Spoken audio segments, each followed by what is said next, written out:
Hi, I'm Mindy Wilson on behalf of the Disney University's Cast Communication Network. We're bringing you highlights of Tokyo Disneyland today, which opens April 15th, 1983. From the outside, it looks a lot like the other two, but there's one startling difference about Japan's Magic Kingdom. Walt Disney World Productions is designing it, even sharing in the profits, but they do not own this one. Oriental Land Company does. The Japanese government asked Oriental Land to plan Urayasu and to include an amusement area to meet Japan's growing leisure needs. Oriental Land, a joint venture between Japan's largest real estate and railway concerns, decided Disney. And they wanted not a Mickey with slanted eyes, but a mouse that roared American. They know their own culture and they know their own country so well that they really don't believe anybody can do it as good as they know it already, and I think to a certain extent they're exactly right. So why try to mingle the two? At Tokyo Disneyland, there is one touch of Japan, a new attraction covering Japanese history called Meet the World. But the other attractions will be very familiar to Disneyland and Disney World goers. And the old Disney favorites are all here at Tokyo Disneyland: the Castle, Space Mountain, Country Bear Jamboree, and Tom Sawyer and Huck Finn's Island Rafts. On the expressway from Narita Airport to Tokyo, it looks as if someone lifted Walt Disney World up out of Orlando and set it down here by Tokyo Bay. But there are some interesting differences. Underneath all this is Main Street America at the turn of the century. Only in Tokyo Disneyland, it's called the World Bazaar, and because of Tokyo weather, it's covered. All guests will pass by these shops on their way to the rest of the Magic Kingdom. In keeping with the Japanese desire, only American food and Disney products will grace these shops. No sushi here. Adventureland, Westernland, Fantasyland, and Tomorrowland are all here, but there are also some important design differences in Tokyo Disneyland. As you know, Carol, this project is built on what originally was the bay, and right. it's fill, and it's only been in here about 15 to 20 years. So the designers and the engineers had to very carefully look at the settlement conditions and what is happening to the ground here. As you know, in Florida, we have many tunnels. The utilidors we're very proud of. They're very difficult to do here on this site because of those settlement conditions. So we avoided types of things like that. In Florida, there are very few earthquakes. We have earthquakes in California. In Japan, they take quite some consideration of earthquakes, and the earthquake codes, the building codes, require very sizable structure. 120 million people live in Japan, 11 million in Tokyo alone.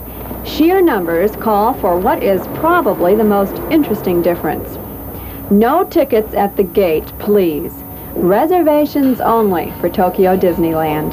Disney people say the best thing about Tokyo Disneyland is that they took the best of both the California and Florida parks and put it here.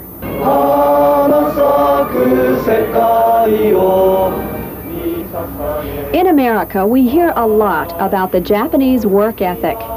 We hear how Japanese companies begin a workday with morning exercises, with the morning pep talk, and with company songs. And this, we hear, is partly what makes the Japanese such industrious workers. The average Japanese person who's been on this job is extremely interested in the job. They're dedicated to the job they're doing, and they take great pride in what they've done and their personal contribution to it. So I think that's common in Japan, that I don't care what you do in Japan, your part of it is extremely important. Whether you're just raking a park or cleaning a sidewalk someplace, you're going to make it the cleanest sidewalk or the cleanest park. And you can see that as you watch this place being built. The average worker. Has this been the cleanest construction spot you've It's ever without seen? a doubt the cleanest construction site that I have seen, yes, no question.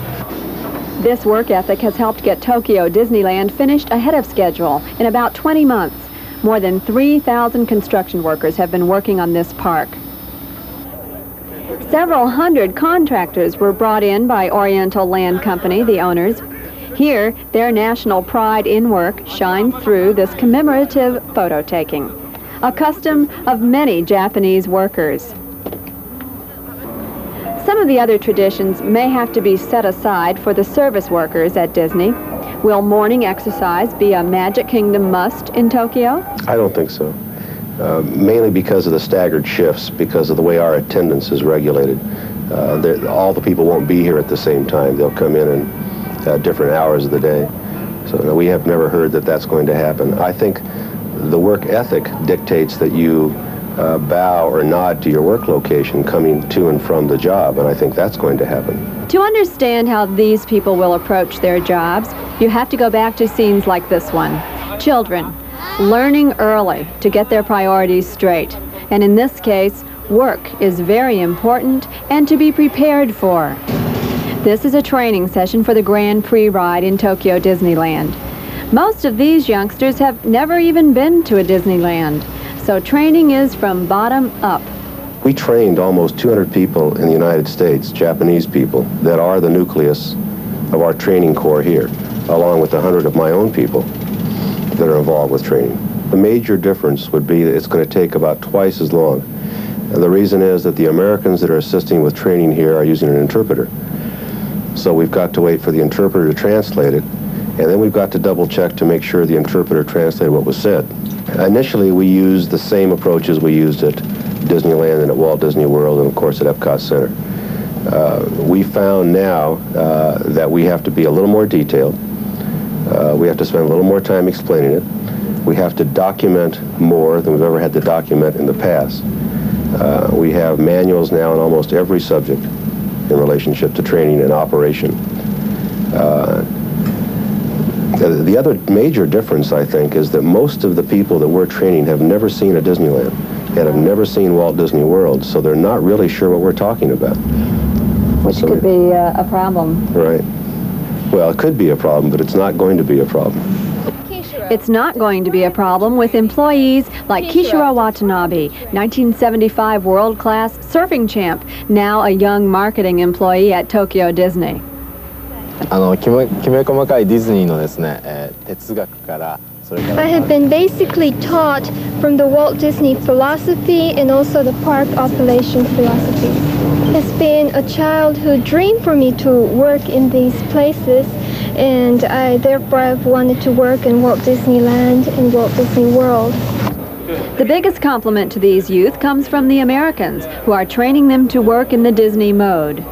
I notice an extreme curiosity, an extreme willingness to do the very best job they can. I notice that they are always neat, they're always on time, and they work very, very hard, and they want to please, and they want to be service people. They want to make that guest happy when that guest gets here.